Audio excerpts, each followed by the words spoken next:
La vida comienza en el momento de la concepción. Cuando el óvulo y el espermatozoide se fusionan, en realidad los núcleos se fusionan, ese mecanismo se llama singamia, y cuando se fusionan forman un nuevo ADN, y el nuevo ADN es el del nuevo ser en formación. O sea que este ADN es totalmente distinto al de los progenitores, o sea, al de la madre y al del padre. Ahí es donde comienza la vida. En realidad lo que nosotros tenemos que enfatizar es que este nuevo ser en formación tiene un ADN totalmente distinto al de los progenitores. Entonces esto es importante, porque si no se dice que este es mi cuerpo y yo decido, no es tu cuerpo y vos decidís. En realidad es el cuerpo de otro ser en formación que se está gestando y que necesita 9 meses de gestación. En Estados Unidos se legalizó la ley del aborto diciendo de que eran solamente células. Sí. En realidad la única etapa celular que tiene es de las 0 a las 3 semanas, a los 21 días aproximadamente. ¿Qué es lo que pasa? No solamente está la replicación celular, sino comienzan a hacerse los esbozos, ¿sí? Los esbozos cardíacos, esbozos cerebrales, esbozos de cada órgano. Pero a partir de los 21 días, por ejemplo, en el día 21, ya el latido cardiovascular ya está formado. Sí. Y así sucesivamente. Después del primer mes ya están todos los esbozos de cada órgano. Y a partir de ahí, que generalmente eso es lo que tarda una mujer en darse cuenta que está embarazada. Ya, después del primer mes, a partir de ahí, ya solamente requiere tiempo para el crecimiento. El aborto deriva del latín abortus, que significa ab significa privar y ortus significa nacimiento, sería privar del nacimiento. Y es la interrupción voluntaria o involuntaria de un embarazo independientemente de la edad gestacional, ¿sí? Antes de que el bebé pueda nacer fuera del útero materno.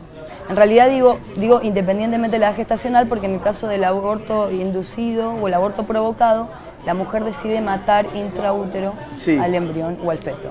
En realidad esa es la definición que está biológicamente y que nosotros la tenemos en discusión, porque para mí en realidad es el cese o la muerte del embrión o el feto. Pero cuando vas un poquito más profundo etimológicamente, lo que habla la palabra por ahí interrupción definitiva. Sería. Le pido por favor a quien quiera que me traiga acá los papeles o las historias clínicas que digan que los abortos provocados representan los 500.000.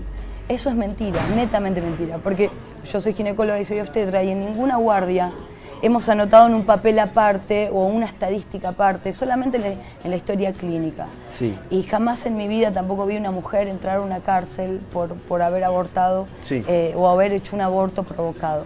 El aborto es el único producto que no se ve. Porque si hoy yo colocara frente a todas las personas que abortan o que están a favor del aborto, yo colocara una bandeja de lo que yo vi, ninguno accedería a defender el aborto como para legalizarlo. Nosotros hemos, claramente para salvar a la madre y que los abortos clandestinos existen, pero no son el número que quieren mostrar. Y por salvar a la madre nosotros tenemos que realizar, o sea, la extracción del feto en el momento que la madre llega. Y muchas veces hemos visto fetos no solamente fragmentados, colocados en nuestras bandejas, sino también hasta a veces vienen decapitados y lo último que le cuesta salir es la cabeza última. Entonces la mujer está dormida, o sea, ella no ve esto, pero nosotros sí lo vemos. Te puedo asegurar que yo no le aconsejo a nadie ver lo que yo vi, porque de verdad es un dolor, porque a veces hasta lo es traspasado con agujas. Y de verdad cuando se hizo la media sanción, lo único que yo pensaba, y se nos caían las lágrimas a todos, porque la verdad, era en ver eso en masa, Porque todo el mundo habla del aborto, pero no lo vio. Y si yo hoy a cualquier feminista o a cualquier pro aborto le coloco esa bandeja, te puedo asegurar de que cambiaría de opinión. ¿Sabes por qué? Porque yo he visto bebés en tachos de basura, los he visto en la morgue. Y si yo hoy le digo a alguna de ellas, te hago un paseo por la morgue para que veas lo que yo vi, te puedo asegurar que no lo hacen. Porque es más fácil defender la muerte desde el odio, desde las heridas, desde la ignorancia. El síndrome posaborto consiste en 3 diferentes orígenes de causas. La primera causa es la física, o sea, son las secuelas que deja. La palabra síndrome significa distintos síntomas y signos que tiene una paciente, y se da generalmente, en este caso, después del aborto. Generalmente no solo desde que la paciente se realiza el aborto en la primera semana, en el primer mes, hasta inclusive puede ser a lo largo de los años. Entonces, a corto o a largo plazo. Entonces dijimos, las causas pueden ser físicas, psíquicas y emocionales. El aborto puede generar inmediatamente causas como hemorragias, sepsis, infecciones. En estos casos muchas veces nosotros tenemos que histerectomizar a la paciente, porque la paciente por ahí viene con una sepsis.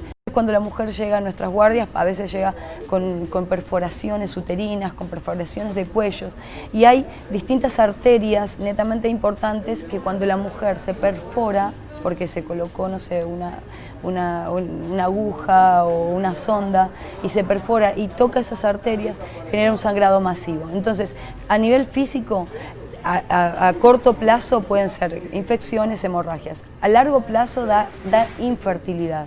No existe el aborto seguro en ninguna medida, porque primero nosotros le damos un consentimiento informado a la paciente y le decimos, podés tener esta y esta y esta complicación, y la paciente lo entiende y firma el consentimiento informado. Entonces, ninguna práctica quirúrgica puede ser segura, si no, no firmarías un consentimiento informado. El aborto no es seguro tampoco en el caso de a nivel emocional, por ejemplo, sí, donde la paciente te refiere, y es así, te refiere, porque esto le quieren restar la importancia. Vos ponete a pensar que ninguna mujer que defiende el aborto te va a hablar del síndrome posaborto. Claro. Pero quienes escuchamos a las pacientes dentro del consultorio y dentro de la consulta somos nosotros. Entonces, a nivel emocional, primero que la paciente le da vergüenza, le da culpa. Lo que te refiere es que cada vez que se va a cumplir como el cumpleaños de ese feto en el cual abortó, ella lo recuerda, tiene insomnio, no puede dormir, no puede dormir de noche, se despierta en la noche con sueños que le hacen despertar, recordando el momento en el que ella estaba en la camilla y en la que sintió las últimas palabras del médico. Sí. Y es todo lo que te refiere a la paciente. Ahora, a nivel psíquico, hay un estudio en Estados Unidos que el 45% de las mujeres que han abortado de una, dos o más veces tiene trastornos psiquiátricos, tiene intentos de suicidio, tiene intentos de asesinar a otros, inclusive las han tenido que internar, y no solamente tratamientos médicos han tenido para esto, sino las han tenido que internar en un psiquiátrico por el hecho de que les ha quedado secuelas del momento en el que abortaron. A mí me parece como muy fuerte que estos temas no se hablen en la sociedad. ¿Por qué motivo? Vos sabés que yo el otro día estaba dando una charla a adolescentes y una adolescente me decía, no me enseña educación sexual, doctora, si total ahora se aprueba la ley del aborto y abortamos y listo. España, ¿sí? Que España, teniendo más de 2 millones de abortos, es uno de los países donde menos trabajos de investigación del síndrome posabortos hay. Los escritores o médicos escritores lo refieren y manejan estadísticas, pero ellos mismos, que son muy profesionales en lo que hacen, y desde España vienen todas las conductas que nosotros realizamos en nuestros hospitales, es muy impactante de que no tengan estadística del síndrome posaborto. Y lo que pasa es que si se hablara, ¿quién quisiera ir a abortar? Pero la verdad es que cuando vos te encontrás con una paciente que abortó, esa es la verdad. Cuando vos te encontrás cara a cara con una paciente que abortó, generalmente te lo dicen hasta con vergüenza. Sí. No, porque yo hice un aborto clandestino. Y te lo dicen con vergüenza, se retrotraen o intentan justificarlo porque era un momento en el que, y bueno, y la verdad que estoy muy arrepentida y siente constantemente culpa. Nosotros decimos conmigo no cuenten. Eso es lo que decimos, inclusive desde las provincias. Hay muchos médicos que dicen preferimos llenar las cárceles de médicos que tocar un ser en formación. Pero estos médicos que dicen sí, conmigo cuenten y demás, mi pregunta es en dónde hicieron el pacto o el juramento hipocrático el cual todos realizamos al recibirnos. Ahora dicen que a nosotros nos van a colocar en listas negras. En realidad a mí me tendrían que colocar en listas negras por ser objetora de conciencia, o tienen que colocar en realidad en listas negras a aquellos que están faltando al primer pacto que realizaron, que fue de cuidar la vida desde su concepción. En realidad nosotros tenemos que estar en lista negra o ellos. La pregunta en realidad se la haría yo a ellos. A ver, yo tengo que estar en una lista negra y vos estás faltándole el respeto al pacto que nosotros firmamos. Y no solamente eso, esto es el arte de curar. Bueno, culturalmente se dice así, esto es el arte de curar. En realidad, ¿quién se está curando cuando nosotros estamos realizando un aborto? Nosotros realizamos abortos terapéuticos, los objetores de conciencia hacemos abortos terapéuticos. Cuando la paciente viene con un aborto incompleto o con un feto muerto y retenido, nosotros realizamos el aborto, ¿sí? Es terapéutico, ¿sí? Para salvar la vida de la madre, pero no matamos embriones con vida y que estén, o sea, que fisiológicamente puedan crecer. Entonces lo que ellos dicen es que ellos lo matan y nosotros tenemos, los objetores de conciencia, tenemos que terminar. ¿Por qué? Porque la paciente va a venir desangrada con el feto muerto y nosotros le tenemos que salvar la vida a la paciente. Entonces el objetor de conciencia, si bien no mata al embrión, pero sí tiene que salvar la vida de la paciente si la paciente viene desangrando.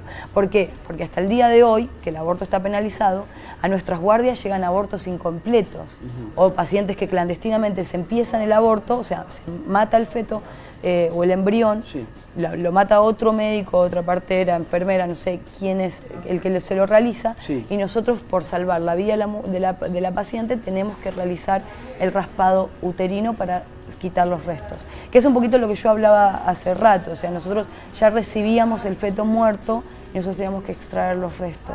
Hay dos cosas que nosotros los médicos decimos. Primero, el rechazo total a esta ley. Y segundo, con los médicos no cuenten. Nosotros no vamos a estar a favor de matar un ser en formación, porque estudiamos, solamente estudiamos, nos esforzamos y hemos estudiado para defender la vida.